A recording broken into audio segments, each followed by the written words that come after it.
कृष्णार्पणमस्तू भाग 5. त्याचं आणि त्याच्यासोबत आलेल्या अनुयायांचे लक्ष आता फक्त त्या गुरूंवर होते.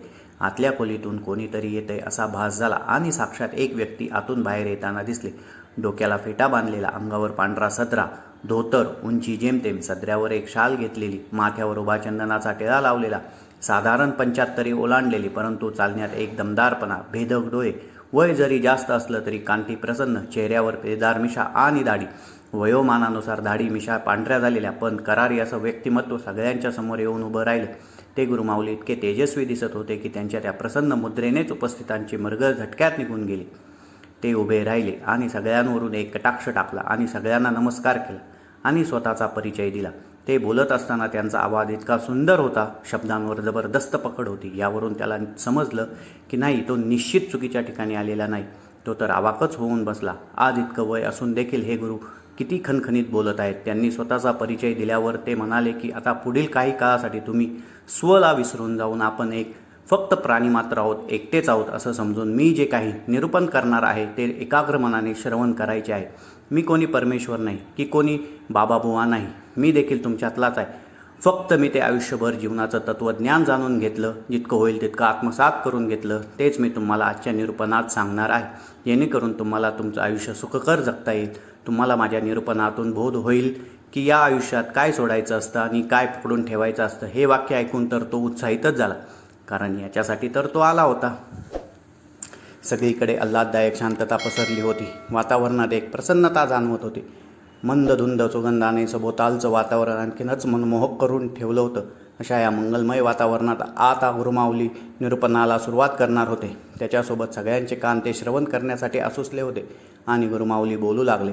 ते म्हणाले, तुम्हाला एक प्रश्न पडला असेल सगळ्यांनाच की माझा पत्ता. तुम्हाला ज्यांना ज्यांना माझ्या निरूपणातून काहीतरी साध्यता झाली त्यांनी तुम्हाला माझ्याकडे जाण्याचा सल्ला दिला की अशा ठिकाणी जा आणि तुमच्या जीवनाच्या व्यथांना त्या ठिकाणी जाऊन मुक्ती द्या. आणि तुम्हाला एक निरागस प्रश्न पडला असेल की ज्या व्यक्तींनी आपल्याला इथे येण्यासाठी राऊळ म्हणून उल्लेख केला की ज्याचा समानार्थी शब्द मंदिर होतो, तर या राऊळात कोणत्या ईश्वराची मूर्ती नाही की तसबीरसुद्धा नाही. मग इथे येऊन कोणाच्या शरणाखाली आपण आपल्या जीवनाच्या व्यथा मांडायच्या आणि त्या व्यथा कोण दूर करणार, बरोबर ना?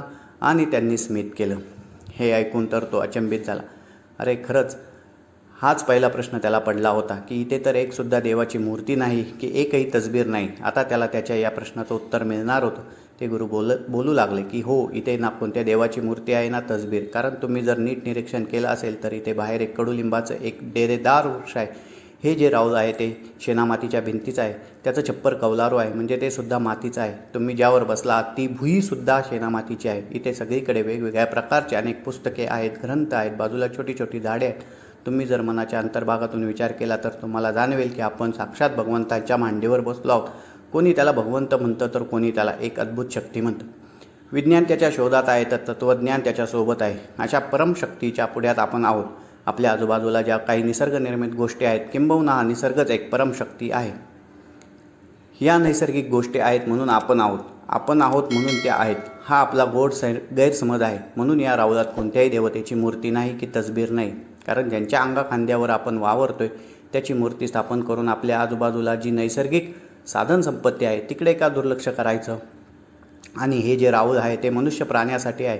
मुद्दाम येथे मनुष्य प्राणी हा शब्द वापरला आहे, कारण या राऊळात कोणत्याही पद्धतीने लिंगभेद, स्पृश्य अस्पृश्य, धर्मभेद, जातीभेद इत्यादी वर्ज्य आहे. कारण आपण सुद्धा याच निसर्गाचा एक भाग आहोत. जन्माला आलो आहे म्हणजे मृत्यू अटळ आहे. आपण या भूतलावर विशिष्ट काळासाठी आहोत, पण हा निसर्ग कायमस्वरूपी आहे. जसं या निसर्गाने आपल्याला घडवलं आहे म्हणजेच आपल्यात निसर्ग आहे. कोणी म्हणेल एक शक्ती आहे, परमेश्वर आहे. मग आपणच आपल्यातल्या भगवंताला शोधण्याचा प्रयत्न म्हणजे आजचे निरूपण. हे ऐकून तो निशब्द झाला. हळूहळू त्याच्या मनातील प्रश्नांच्या होडीला किनारा लाभणार होता. ते पुढे सांगू लागले, मीच काय, आजवर अनेकांनी हेच सांगितलं आहे की मनुष्यातच ईश्वर आहे. त्यामुळे कोणताही भेदाभेद न करता आपण सगळ्यांनी या जीवनाचा आनंद एकत्रित घेतला पाहिजे.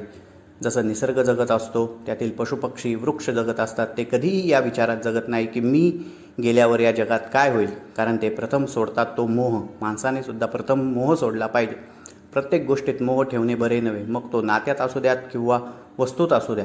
माणसाने समाधानी राहिलं पाहिजे. त्यांनी स्वतःच्या हिमतीने जरी काही कमावलं असेल तरी एका त्रिकलबाधित सत्य त्याने कधीच विसरता कामा नये की तो काहीही घेऊन जाणार नाही. त्यामुळे मोह जर सोडला तर तो आपोआप शांत होतो.